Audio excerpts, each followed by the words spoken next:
Welcome back to the fourth episode of So in the Know, a podcast that's dedicated to the property market, but specifically shared ownership. Now, our aim in delivering these podcasts is because we recognise that there is a gap in education in shared ownership. And if you've managed to take home even the smallest part that's helped you make an informed decision, then these podcasts have all been worthwhile. But there is going to be more to come. Now, I know that this episode is not going to disappoint, so as always, grab a cuppa, get yourself comfy, let's get So in the Know.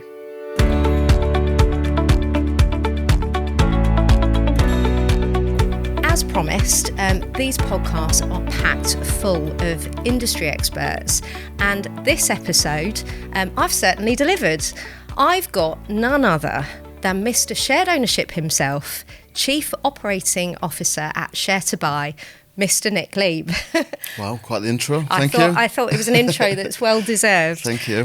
So thanks, Nick, for joining us today. I thought we could just kickstart the podcast. There's going to be some listeners who aren't really familiar with sharetobuy, what it's all about, and how it differs from other property portals such as Rightmove and Zoopla. So if you could just tell us a bit about sharetobuy. Yeah, sure thing. So sharetobuy is a property portal, but also we try and do a lot more than just be a property portal. So I'm sure most of your listeners in the past will have looked at Rightmove or Zoopla when they've been searching for properties. And you can do that on the sharetobuy website. The difference is that we only advertise properties that are available via affordable home ownership schemes.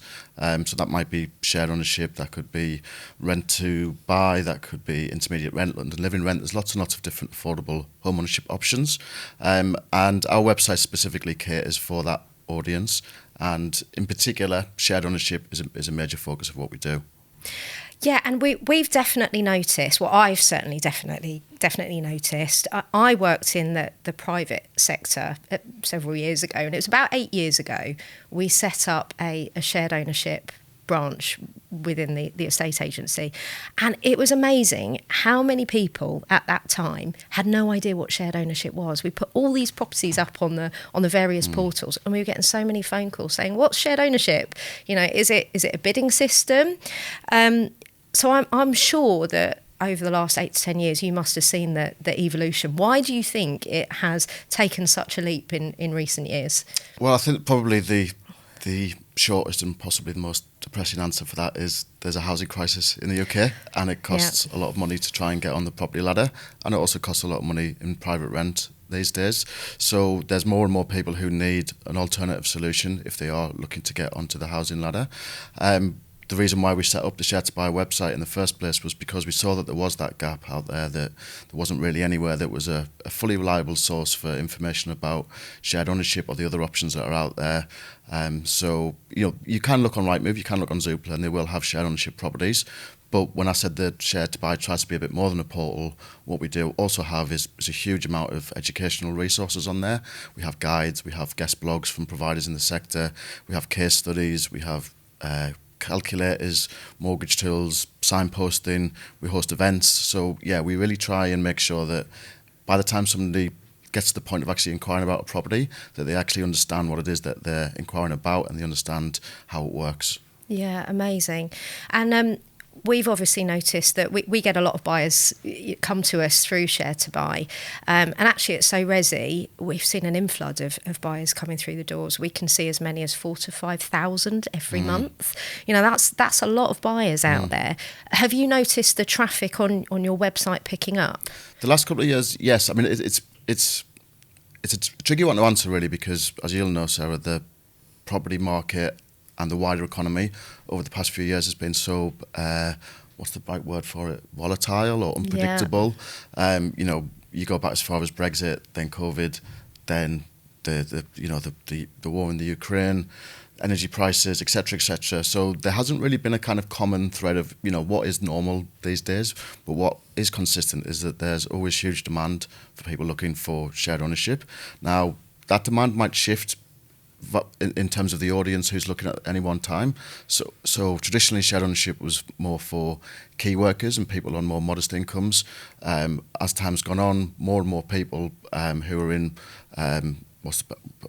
higher paid jobs or what would traditionally be considered more higher paid jobs are looking at shared ownership as well. And again, it comes down to that thing that there isn't really a huge amount of other options out there other than buying on the private market, which is more and more out of reach for lots of people these days. Yeah, and I guess the other option that was out there that's now been removed was Help to Buy. Yeah. Has that had an impact, do you think? Yeah, I think it has, yeah. And I think it didn't happen overnight. I think there was obviously that huge glut of people that were looking at Help to Buy and weren't necessarily considering shared ownership.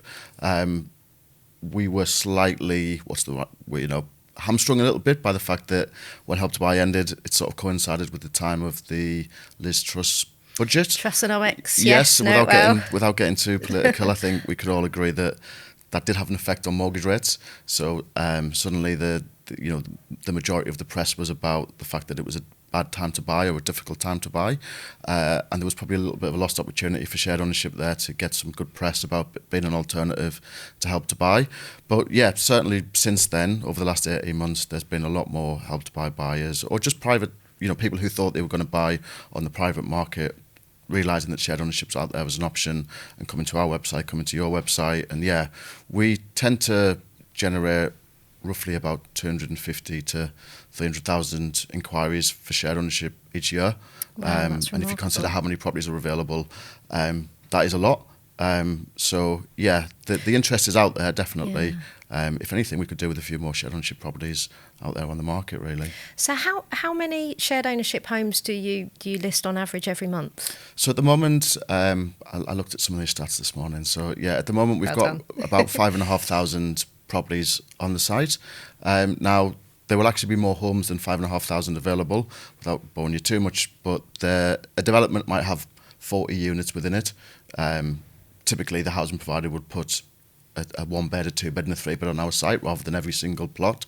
So 5,300 homes available on our website, actually the number would far exceed that. Yeah, because you're advertising developments as well, essentially. Exactly, yeah. Okay. So other than, I know it is mainly shared ownership, but are there any other buying options on the website? Yeah, there are, yeah. And what we've tried to do over the past few years really is do a better job of getting that information out there about the other options that there are. The truth is there's not as much of anything as there is shared ownership, so there isn't as much, for example, you might have heard of First Homes, discount market sale, deposit unlock, which is a developer-led scheme. There are other schemes out there. Rent to buy is gaining popularity now, and that's actually a pathway to shared ownership whereby you have a discounted rent for a few years to help you build up the deposit for shared ownership. So yeah, there's lots and lots of schemes out there, but shared ownership is certainly the one with the most properties available at any one time at the moment. Yeah, and I have to talk about it because I know that you are a big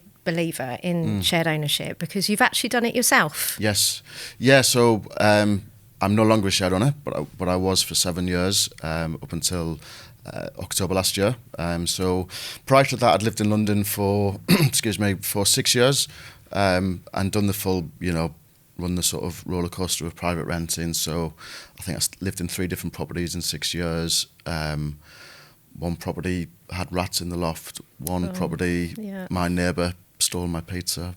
Takeaway pizza one night. Yeah, totally unforgivable. Yeah, and to be honest, when I first moved to London, home ownership wasn't really a big thing that was on my agenda. It wasn't really, I wasn't, in all honesty, that fussed about it. I was happy to rent, but when you're paying a huge amount out every month in rent, and the quality that you're getting doesn't seem to match the rises that are happening, after a while, it just becomes starkly obvious that, okay, well, I'm throwing my money away to an extent here renting. Yeah. And if I can afford to, then I should look at what other options are out there. And obviously working in shared ownership, I knew there was a very obvious option out there for me. So yeah, I lived in a shared ownership property for 7 years. Took a 50% share initially when I first moved in. And at the time, we kind of had the options, do we stay in London? Because we had enough deposit to buy outside of London. Do we stay in London and do shared ownership, or do we move out of London and buy on the open market elsewhere? And actually, our life was in London, our jobs were in London. It suited us to be in London. We weren't ready to leave London, so shared ownership was really the only real solution that we had, other than doing the private rented thing. And yeah, was there for 7 years. Didn't staircase. Thought about it at one point for staircasing, but actually COVID happened. We thought we'd wait and see what happened after COVID, and then after COVID, we actually realised that it was time to move back to the northeast of England. So, so I did that in October. Yeah, but yeah, positive experience. I made money on the property, so the property I sold the property for a higher value than when we purchased it, which meant that my 50% share had gone up in value as well. So I made some profit on it, and we're renting initially because we're waiting to see how that move goes, the big move up to the northeast. But we have a deposit ready to go when we're ready for buying that property. Yeah. Did you find it harder to save when you were in rented? Yeah, totally. And also, you know, well, what's one way of saving is to live with more people. And, you know, that's all well and good in your 20s and your 30s. It starts to lose a little bit of the allure, let's put it that way. Yeah. And especially if they steal your pizza. Well, that was the neighbour downstairs, actually, not my lodger. Otherwise, there would have been hell on if that had been the case. Instant eviction if that had been the case. But yeah, so, yeah, it is difficult to save. And you know, in the 7 or 8 years since I was renting, rents have continued to get higher and higher. And yeah, it's very difficult to save. And that's the bit of the, you know, that's why shared ownership appeals really, because a lot of the people that are in rented properties currently, they could afford to pay the mortgage on a monthly basis. They could afford to pay, or if it's shared ownership, they could afford to pay the mortgage, rent and service charge that goes with shared ownership. But saving up for a deposit while you're in private rented property, you know, as I say, unless you're willing to share with 10 people and put a bit away every month, is really difficult. Yeah, it's tough. And we hear that an awful lot from buyers. But for you, what would you say was the main appeal when you went into shared ownership? The main appeal was being able to stay in an area that I wanted to live in. And as I say, start to invest in our future rather than in my landlord's future or present, as it may have been. Yeah, you know, for example, we were paying, when we were renting, our last rental property was in Crystal Palace, 2-bed, we were paying 1,800, me and my partner, plus a friend of ours living in the property. We found a shared ownership place in Forest Hill, so not far from where we were already living. And we could afford to do it on our own, myself and my partner, and we were paying less than the overall price of the property in Crystal Palace. So yeah, it just ticked a lot of boxes. And as I say, you know, would I have been able to save up a deposit or have as much of a deposit as I have now for my next move had I just stayed in private renting? No, is the answer to that one. Yeah. It's great to see that you managed to achieve full ownership through shared ownership, because you're right, you either staircase or you sell, you've made a bit of money, you go on and buy on the open market. So I think it's a really great example. Obviously, the low deposit is also a really, really big appeal. So let's take a region, for example. Let's go with London. It's notorious for being, you know, quite an expensive area to live in. What's the lowest deposit that you've seen in the London area? Well, again, I did some research this morning, Sarah. So I looked online on our website this morning to see what the lowest deposit in London for an available property was, and you'll be happy to know it was a Soresi property. Excellent. In Croydon. We didn't tee this one up either, did we? We didn't, no. People can go on the website and check. And yeah, it was a resale property in Croydon, and the deposit was, I think, roughly about £3,400. Wow, okay. I then looked to see how many listings we had in London on the site that had a deposit lower than 5,000. We had 172 properties listed on the site in London. For lower than a £10,000 deposit, we had 815 properties live on the site, and lower than a £20,000 deposit, we had 1,455 properties on the site. So if you compare that to the open market, Halifax released some figures at the beginning of this year, actually, about last year, and the average first-time buyer deposit in London last year was 108,000 on the open market. So, wow. Yeah, shared ownership, as you say correctly, offers that low deposit, and that is really the selling point of it. Is it allows you to achieve some ownership, to build up towards ownership at a much lower entry point than on the open market. I mean, that's a massive deposit, isn't it, on the open market for a first time buyer? Yeah. I don't know if you've got kids, Nick, but I've got kids. I've got teenagers, and I think, they might be thinking of moving out in the next 10 to 15 years. Not that I'm wishing my teenagers to move out anytime soon. Loving the teenage 10, 15 years. phase. So how old's your teenagers? So by the time they're 30, maybe. Yeah, well, the average buyer age is now sort of mid to late 30s. Yeah. But I'm not going to be in a position, I'd love to be in a position to give my kids a deposit to buy on the open market, but it's just getting further out of reach. Yeah. But I would totally encourage my girls to go and invest in a shared ownership property rather than getting stuck in that rental loop. Yeah. I mean, if you're thinking about, a short-term, proposition, maybe a year in rented if they're thinking of going off elsewhere. But yeah, I just can't see that they're ever going to be able to save that level of money to buy on the open market. I think, and I know that you guys have done some work, some education pieces in schools and colleges, and I think that's really good work because if I think about the amount of money that I've spent on rent over the years, it would make me sort of weep a little bit. And actually, for a lot of that time, I lived with the same people for quite a long time. For maybe like 4 or 5 years at a time, I would live with the same group of people. And actually, a couple of friends can buy a shared ownership property together and they will both benefit from it. So obviously there's risks associated with that, and particularly when you're young, your friendships can change. Yeah. But if you think that it's an opportunity for young people to get onto the ladder, and they don't necessarily have to be with a partner, they don't necessarily have to be, ready to start a family or anything like that. The sooner you get started with on the property ladder, the benefits will come at a much earlier age as well. That's such a good shout.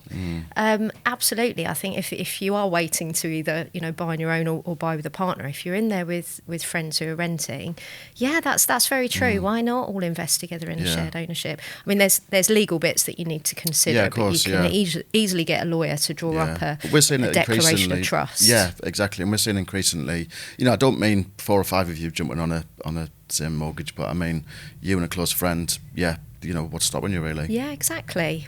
What a good suggestion. Now we obviously have to talk about the London Home Show. Yep. It's a huge event in our sector. Tell us a bit about what it is, who it's for, and how it's all been going. Yeah, sure. Well, we recently celebrated the 10th anniversary of the London Home Show. So we started it in 2013. And really what we tried to do with the London Home Show is bring the Share to Buy portal to life for the day. So by that I mean all of the information that you can get on the Share to Buy website, and there's a lot on there, under one roof, so people can actually have conversations with face-to-face with experts, with housing providers, with mortgage brokers, with solicitors. So we get people to come to the show, and we host it twice a year in Westminster. The next one will be on the 28th of September. All the details will be on the Share to Buy website. And Soresi have obviously been a part of it over the years as well. But yeah, why somebody should come to the home show is if you're just starting out or you're ready to buy a property, we've got lots and lots of information there for you, and there's lots of people that you can speak to. And we get people who are right at the beginning of their journey. They come along, they don't even know, they've never maybe even heard of shared ownership, they just want to know what their options are. On the other hand, we get people who are ready to go, they have a mortgage, they know what they can borrow for a mortgage, and they're ready to see what properties are out there. So yeah, it serves kind of two purposes really. Lots and lots of education. We have talks, so Resi often give presentations at the event, but then we also have that information about the properties as well, and people can register their interest in properties. And lots of people have started their shared ownership or home ownership journey at the London Home Show, which, we're happy to say. It's great. It was great to see. I mean, we were there at the last show, and it was great to see buyers coming in who knew nothing about it at all. And as you say, there were some who were really geared up, really done their homework. Yeah. I guess, what would you say if you were giving some advice to a first-time buyer today? What advice would you give them? Right, okay. Well, there's probably a short answer and a long answer. The short answer is do your research, really, and the longer answer to that is really do your research. So check what's out there. Go on our website, go on the government websites, check out the housing association websites. Really get an idea of what's out there. View properties, go and see some properties. Get an idea of what your must-haves and must-haven'ts are. Speak to people, speak to experts, get advice. Our sector is really good for having specialist advisors in it. So that might be the sales negotiator that you speak to at development, that could be the mortgage broker or the financial advisor that you speak to, the conveyancers and the solicitors that work in our sector are all specialists.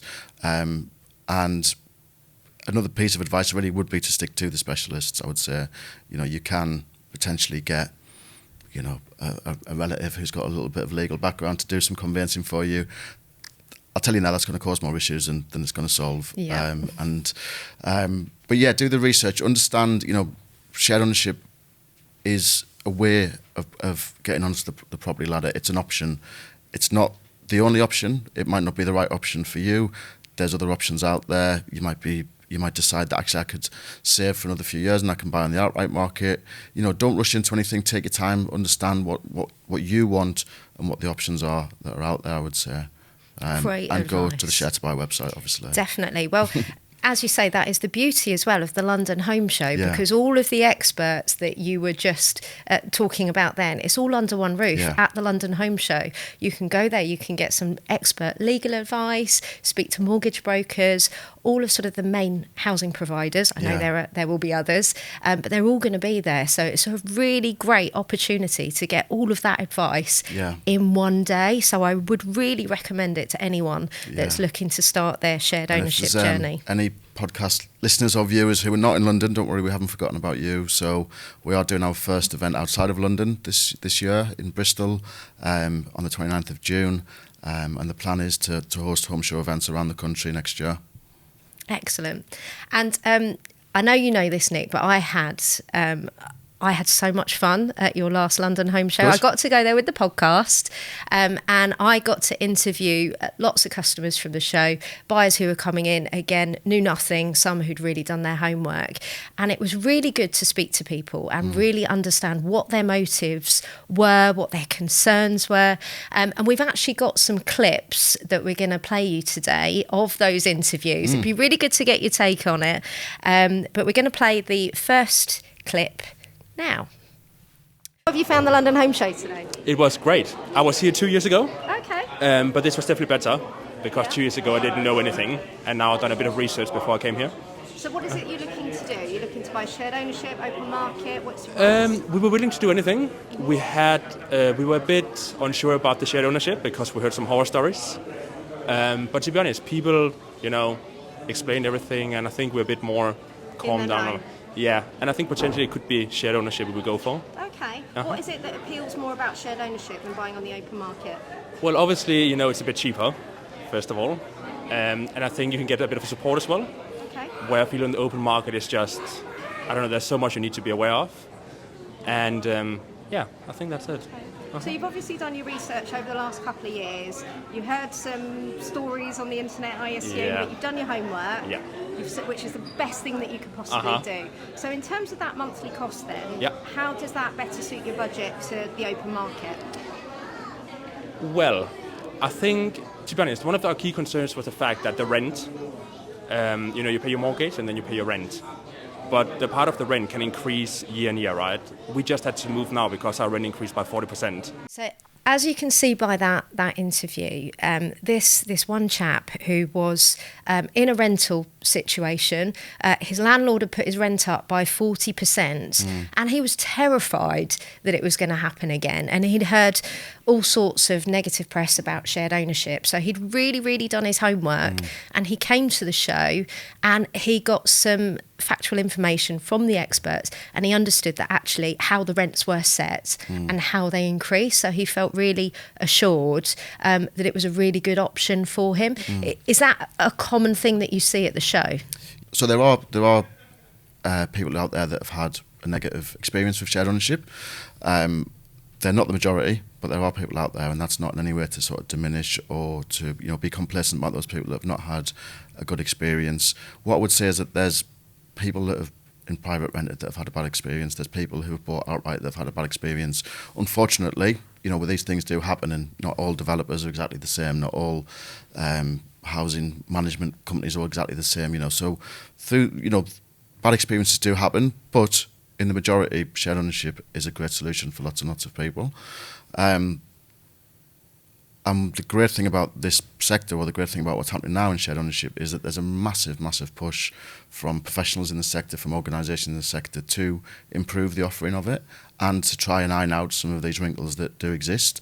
And there's been massive progress made over the past few years around that, around the cost for lease extensions, around the what's called the KIDS documents, so that these documents that outline as much information as possible at the beginning of the process to help buyers make that more informed decision.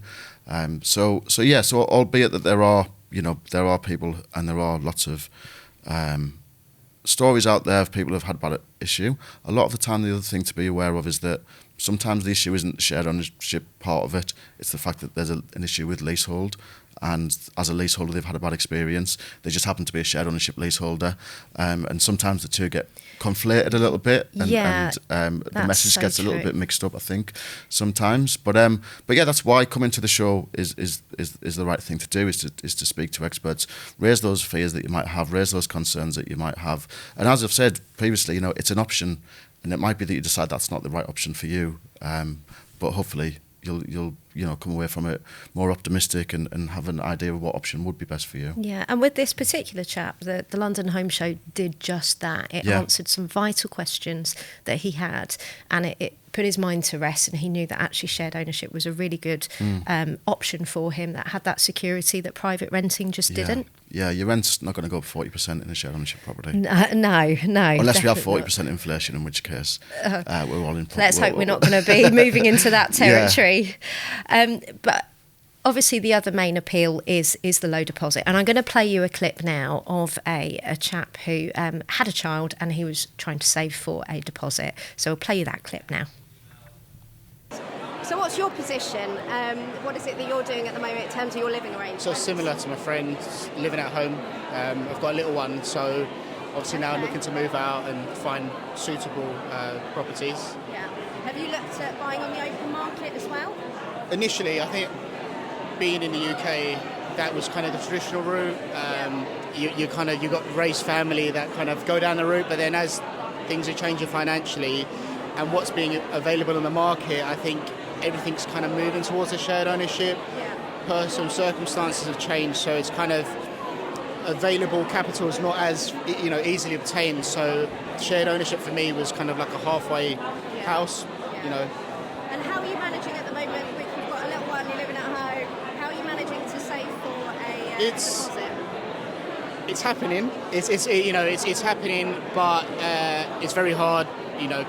Everyone's talking about childcare, but it's also meant that realistically, I live in East London at the moment, where it's rife with new build shared ownership. It's meant probably I have to start looking kind of more on the outskirts of London / Essex, kind of.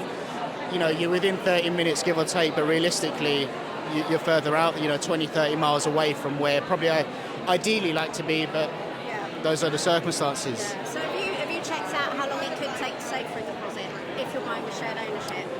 I think realistically, you're probably looking, obviously depending on what you're saving, you could, within a year, you could get a sizable enough deposit. Obviously, that's based on my circumstances, but a year, 2 years, you could get enough to kind of get you on that ladder with a, say 20% equity size. Yeah, exactly.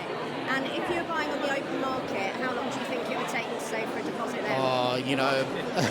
We're to a minimum 5 to 10, realistically, and that doesn't take into account the increase in house prices. So we say 5 to 10 now, but suddenly that might be 10, 15, depending on, where I live is more Newham based, maybe 5-10 years ago they were houses at 400 grand. Now they're Olympics and all that have pushed it 600 plus.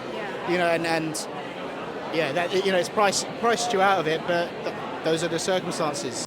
So as you can see, having other financial responsibilities, that can also be factored in along with paying rent and whatever else when you're saving for a deposit. But I guess it is quite tricky when you've got other financial, responsibilities at hand as well. Yeah. Have you got any tips for people who are trying to save for a deposit? Oh God, have I got tips for people who are trying to save for a deposit? I'm not going to tell people to stop going for a coffee. I'm not going to tell people that don't buy avocados. They shouldn't be buying avocado on toast or anything like that. I think saving for a deposit, it's looking where you can make those little savings here and there, and what are your essentials and what are your lifestyle essentials, I guess. And, you know, is it worth cutting off all of your social life and not having any fun to save for property? That's a decision you've got to make. Yeah. Hopefully it won't come to that. And there are financial advisors that can help. There are apps out there now that can help people with saving. But yeah, try and put, you know, I'm going to sound like my dad here, but try and put a little bit away every month. And soon that money will accumulate to a higher amount. But it is tricky, and that's why I'm probably struggling a little bit to answer in terms of telling people how to save for a deposit. Because there's no magic wand, is there? And there's no method that fits for all. Yeah. The other thing that this guy made reference to was the fact that whilst you're saving, if you are in an area where properties, you know, are increasing in value, that's another challenge to factor of course. in. And then your landlord might put your rent up, and you know you've spent an extra couple of years saving, and then suddenly, okay, well that saving's been counteracted by the fact that the property prices in the area that you're looking at have gone up. So yeah, it is really tricky. But then again, you know, saving for shared ownership deposit is going to be easier than saving for a outright sale deposit. And as the gentleman on the clip said, you know, he thinks within 1 or 2 years he'll have a shared ownership deposit ready to go. If he was trying to do it on the open market, he said maybe 10, 15, and then. But then who knows what happens in that time? It might go 20, 30 years, you know, who knows? Yeah. And then, so it's... And so many people are in that boat. Yeah. It's a really common theme. I'm going to play you another clip now of a couple who I was really impressed with the homework that they'd done. What is it that potentially is appealing about shared ownership? I guess just how you can have a lower deposit, and we didn't realise about staircasing, where you can eventually buy more of the property. Initially, we thought with home shared ownership as well that you were sharing it with other people, like private buyers, which you're not, which is from a housing association, which sort of changes the game for us a little bit because it feels a bit more secure. That's quite a common misconception, Yeah. actually. When you say shared ownership, we get phone calls saying, yeah, but who am I going to be living with? Yeah. And you start to panic a little bit. But have you actually looked into the cost versus on the open market, what those monthly payments could look like? We're still in the early stages, I think. I think we've still got a bit more going around to do. We've got a lot of helpful brochures, and a lot of it's sort of contacts as well. Yeah. Contact details and advice really, which has been really useful. I think we're set up well for next steps, and we've got a lot more information than we did before we came here, which has been really helpful. And again, one of the misconceptions when they initially looked into shared ownership was that you had to live with a stranger. I know you've heard this before. We hear it all the time. How do you respond to people? And do you get people coming to you at the show or ask the expert session? all the time. And yeah, shared ownership. It's funny, really. People have heard of it, but they might not have heard of it and understand what it actually means. So loads of times, just in my social life, I'll speak to people and ask what you do, and tell them and ask them if they've heard about shared ownership, and they say, yeah. It kind of means you sharing with somebody else, right? You know, that is, I don't know if we're just all scarred from a generation of going on holidays in Spain and Greece when we were kids, and timeshares being people trying to sell you dodgy timeshares and that sort of sticking. But no, it doesn't mean sharing with anybody else. You're buying a share, and the bit that you are not buying, the bit that you haven't got the mortgage for, is owned by the housing association, and you pay them rent. So yeah, that's a very common misconception, but yeah, you're certainly not going to be forced to live with any strangers. No, exactly. That's more of a private rental thing, to be honest. Yeah, it is, isn't it? Now, it was really surprising to me as well. Now, obviously, I'm a bit of a champion of resales.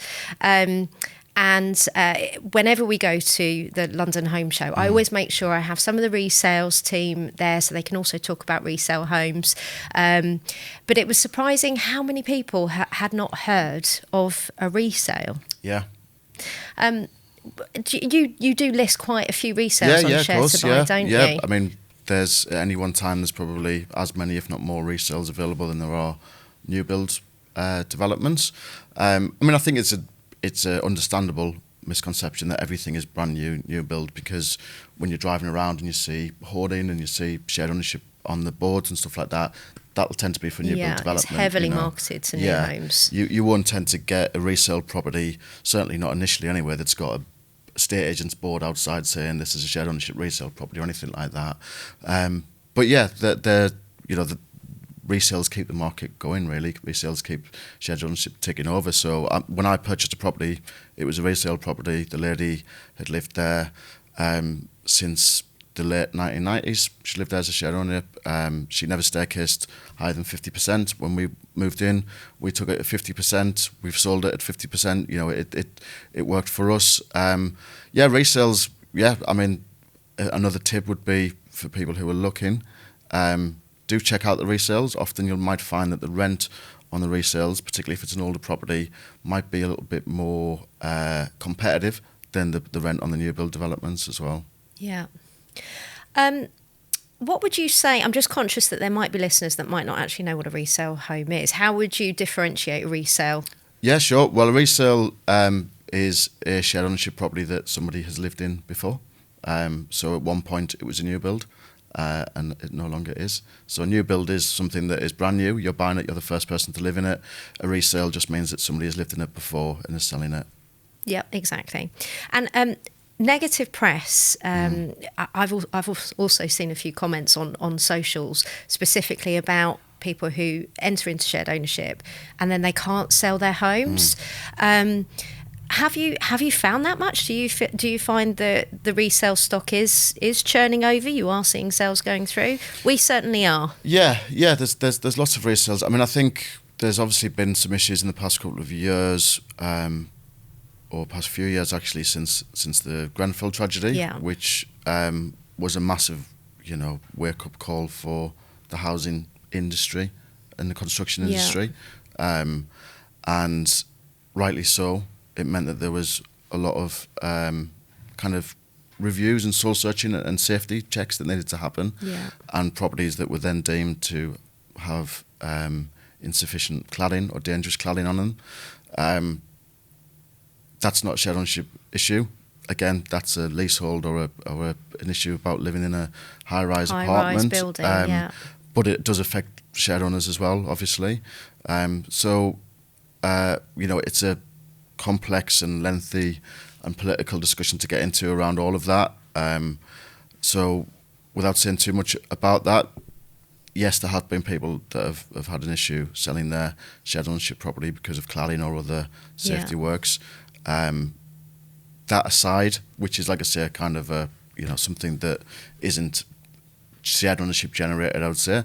That aside, resales generally tend to sell really well. I mean, people have to be careful when they're staircasing. And if anybody doesn't know what staircasing is, that means when you're buying more shares in your shared ownership property. I would kind of never advise anybody to go above 75% staircasing. Unless they want to go all the way to 100%. Because if you've got something that's 80% or 85%, the value of that property is not going to be that much different from or the share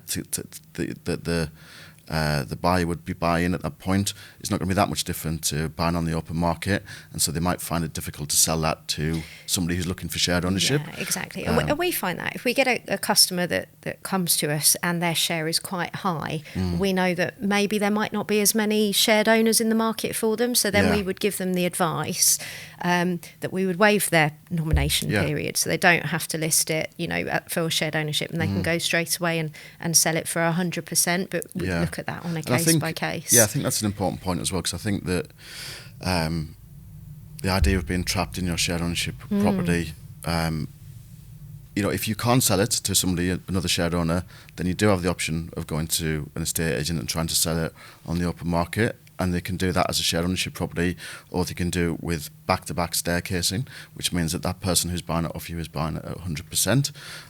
Again, try not to get too technical for the podcast, but there are options out there.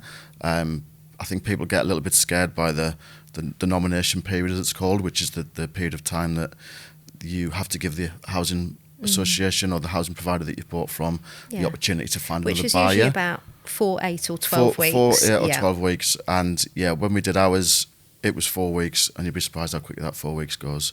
Try not to be too put off by things that might look scary or might look complex or might look, you've never heard this term before, nomination period, what's that all about? But that's where I'd go back to that initial tip that I said, which is, do your research, ask questions, speak to experts. If there's something you don't understand, ask a question about it before you buy it. And the nomination period is there so that other buyers who want a shared ownership home and they want the opportunity to buy a shared ownership home, they've got the opportunity there. So much like when, you enter into shared ownership, you wanted that opportunity. We just ask within the lease that we're given that opportunity to find another shared owner. If we can't within that time frame, then you're free to go off to the open market. Shared ownership doesn't grow on trees, and housing associations receive grant funding from the government to build, well, some grant funding, less and less these days, to build shared ownership properties.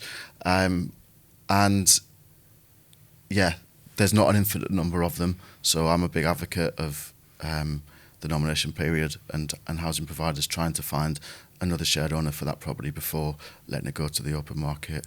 I see it's a little bit of a failing when it does go out to the open market. Absolutely. And as you say, I know you touched on sort of the Safer Buildings Act, so to speak. So there are some sellers who, they might be waiting for, they call it an EWS1 sign-off, which is a particular type of survey. It's a certificate to say the building's safe. And a lot of providers, us included, we've focused a lot of energy on ensuring that those high-rise blocks that are in need of, any remediation work were identified early doors. So this has been going on since 2019 when they sort of changed the building regulation guidance. And we've actually got a safer building team that do nothing but, book in those inspections, navigate any remediation works, and we've actually made really good progress on the programme. So we've got more EWS1 certificates than not now, which is really good.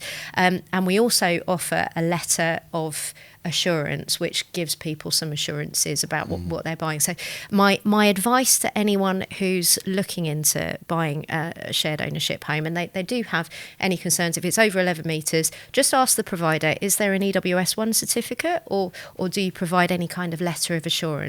That would be the best advice that I can give, and that will give you some security. A property that is deemed unsafe will be unmortgageable as well. So really, you shouldn't really be able to buy a property that is not deemed safe at any point. So, but yeah, I mean, it's hard to emphasise how much of a sort of thunderbolt the whole fallout of the Grenfell tragedy was for the housing sector, and properties that had previously been deemed safe, and when those purchasers moved into them, those leaseholders or renters or whoever it was moved into them, they were deemed safe at the time. They'd passed the checks, etc. Unfortunately, Grenfell showed that there were gaps and that the regulation probably wasn't as strong as it should have been at the time, which meant that the housing and construction sector has had to do a hell of a lot of work to make those properties safe again. And unfortunately, that's taken a lot of time and it's still ongoing. But the housing associations, generally speaking, are trying to make that difference and trying to help their leaseholders or tenants through all of that process. Again, ask questions. If you are buying a property that has cladding and you're a bit uncertain about it, ask what the history is. Ask if it's, as you say, the EWS1 form. That's it, yeah. Yes. Ask what the status of that is. Ask the questions, basically. Don't be afraid to ask questions. There's a phrase in the Northeast which is shy bairns getting out, which just basically means if you don't ask, you don't get. So just ask questions. It's one of the biggest investments you'll ever make, and it's in most cases with shared ownership, it's your first property purchase of any kind. Don't be afraid to ask questions and take your time. I love that. And on that, don't be afraid to ask questions. I actually had a very smart-looking chap approach me at the London Home Show. He was looking very dapper in his waistcoat jacket, and I managed to interview him and got to ask a fair few questions. And he was there because he was drawn in by the fact that it was a low deposit. He could buy a share. He said, this is going to be great for my investment rental portfolio. The interview was going so well, and he had he was quite a quirky character. And then we realised, unfortunately, it's not, shared ownership is not for investors. But I'm assuming you might get some investors through the door at the London Home Show? Yeah, we do. And I know, speaking anecdotally to some of the housing providers that we work with, is when they do list on Rightmove and Zoopla, they often get inquiries from investors because they don't really understand it, what they're looking at when they see them on those portals. We do get investors, but yeah, shared ownership's not for them. Shared ownership is for people that can't buy a property on the open market that suits their needs. That's in the eligibility requirements for each shared ownership property and each shared ownership purchaser. So yeah, we do get people who think they can make a fast buck with shared ownership, or that they can add it to their portfolio of 100 other rental properties. It's not for that. It's an affordable home ownership scheme that is to help people get on the housing ladder. Exactly. Now, I want to loop back into some of the presentations that you mentioned at the London Home Show, because you get a lot of industry experts that come in and they do a talk on, various aspects. I'll let you explain, but we actually had Ben Whiting, our resales manager, come up and do a talk, and I was in the audience, and it was great to hear some of the questions. Like, people, you can see that they're really doing their homework and they're coming prepared to ask the expert. But what are the sort of the common questions that you're seeing from the audience now?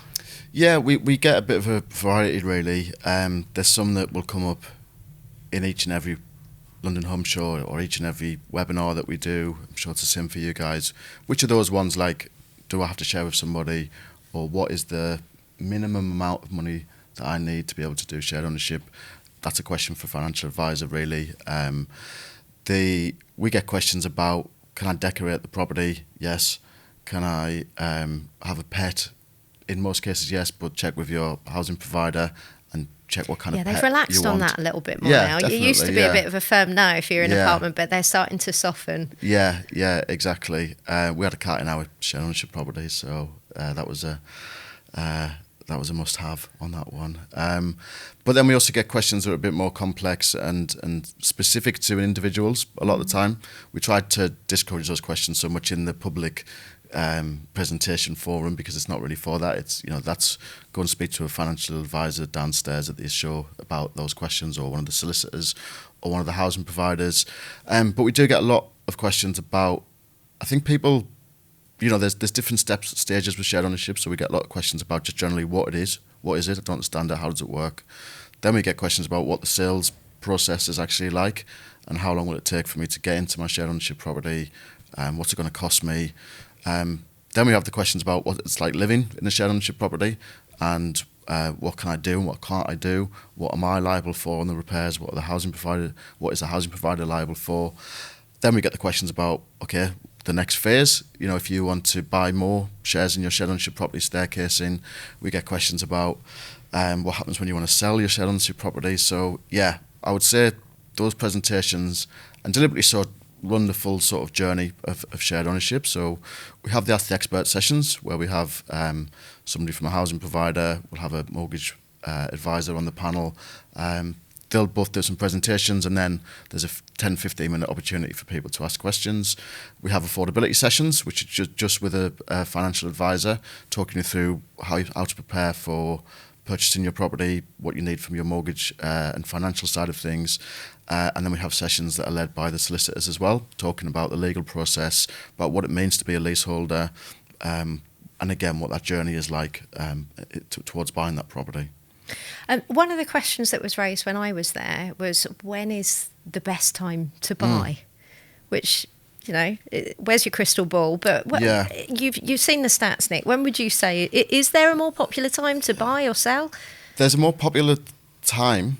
Whether it's the best time, I'll let other people be the judge of that. I mean, generally speaking, the housing market peaks in the first quarter of the year. That's when people have had Christmas, spend it with their in-laws, or spend it with their family, realise that they need their own gaff. And or they just go into the new year thinking, okay, New Year's resolution, I want to get on the property ladder this year. So there's always lots of activity in the first 3 or 4 months of the year.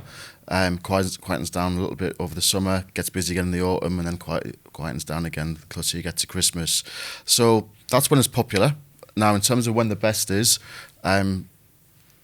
look, there's companies that make lots of money for making predictions about the housing market and when and why to do things.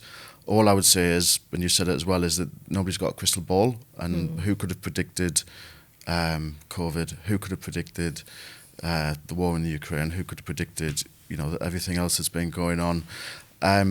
What I would say is, if you feel like you're ready, financially you're ready in terms of what you want to do with your life, then that is the right time to do it. Waiting around for the perfect time is nigh on impossible, because when is the perfect time? And house prices go up, rental prices go up.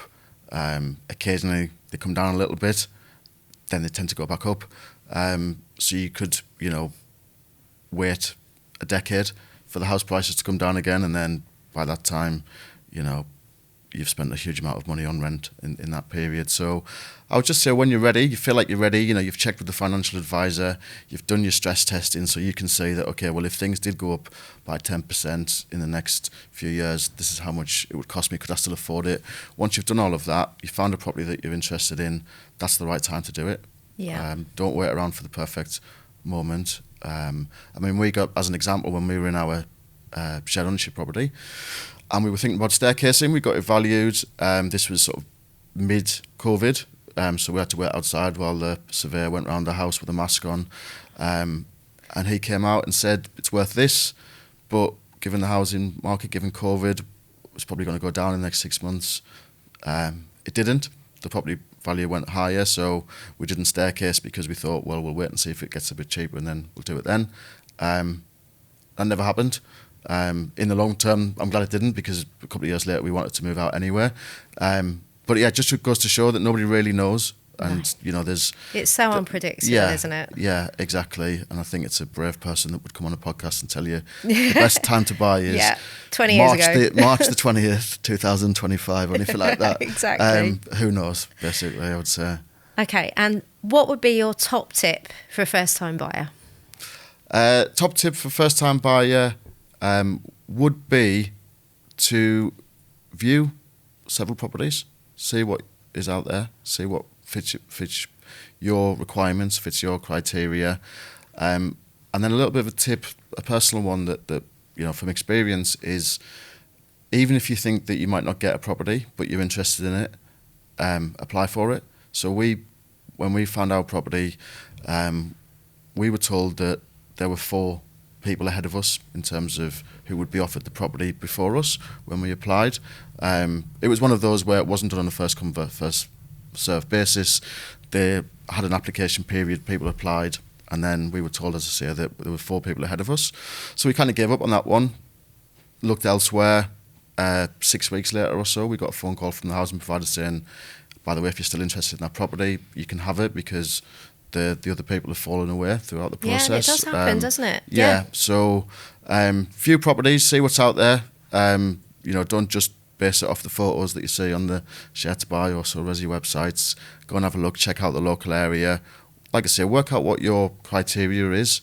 You're probably going to be in this property for minimum a year, if not more. Certainly don't make so many compromises that you feel like you're not in the place that you you got to start would somewhere. like to be. Yeah, exactly.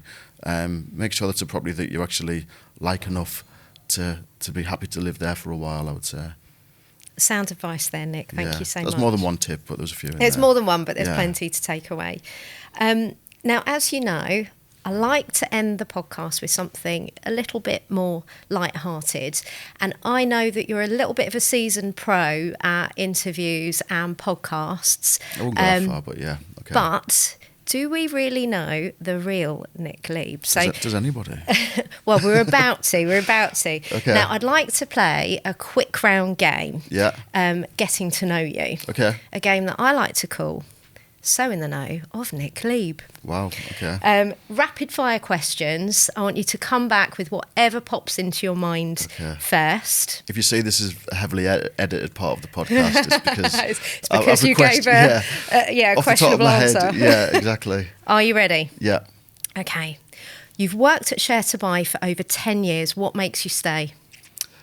The job's not done yet. There's always new things to be doing with sharetobuy. There's always ways to grow and inform more people, and there's always, it keeps me going. There's challenges every day. The job never stays the same. I've still got lots of work to do at sharetobuy. I feel. If you weren't running sharetobuy, what would be your dream job? Oh, that is a good question. Probably, an artist or something like that would be quite nice, I think, or a writer. Oh, not that I'm okay. not any good at either of those things, but I feel like that'd be quite a nice job to have, Amazing. if you could make a living out of it. If you couldn't afford to buy in London, Yeah. where would you buy to get the most for your money? Well, I'm not in London anymore, so the North East. I mean, you'd be surprised how far your money goes in the North East when you've lived in London for a while. Yeah. Comparatively, yeah, the North East. Shout out to the North East. Who is the most influential person in your life? Oh, wow. I've got to say my partner, Maya, influential in that she influences how I behave at all times. So, yeah, Maya, I would say. I think you've just got some brownie points there. Well, yeah, positively and negatively at times, I would say. But, yeah, Maya. What do you wish you had more time to do? I wish I had more time to travel and take time off, I would say. Yeah. I say that though, I'm an absolute useless traveller, and I hate. And when I've got time off, I'm thinking about work. So Yeah, I know the feeling. Where would you travel to? Wow, I would like to see more of Japan. I would like to go to Canada, Mexico. Yeah, you name it. There's a big wide world out there, isn't there? Absolutely. Yeah. Last one. One thing housing providers could be better at. One thing housing providers could be better at, I think they could do a better job of managing expectations of people who rent or buy their properties, and what the outcomes potentially could be. Like I say, there's I think probably the majority of people who go into shared ownership think that this might not be fully true, but probably think that they're one day going to staircase to 100%, or that is the natural outcome, is to staircase to 100%. Not necessarily. It's there's people who that is the right thing for. There's people like me who the right thing was to stick at the share that I purchased it at. Everybody's different, and everybody's outcomes might be different as well. So I just think a little bit more explaining the outcomes and the expectations to people would probably go a long way, I think. Yeah, great. And hopefully this podcast will help with that, even if it's just a little and obviously bit. put their properties on Sharetobuy as Of course, one, yeah. That's the main one. Yeah. Well, lovely. Fantastic answers, Nick. Thank you. And you've been a fantastic guest. Thank you so much. Thank you very much for joining us today. And thanks again to the listeners for tuning in to another episode of So in the Know. Now, if you have got any questions about shared ownership that you would like to be tackled in this podcast, then please do comment. And don't forget to subscribe. You can find us on all of the main streaming sites, YouTube, Spotify, Apple Podcast, and many more. So once again, thank you for listening. This is So in the Know.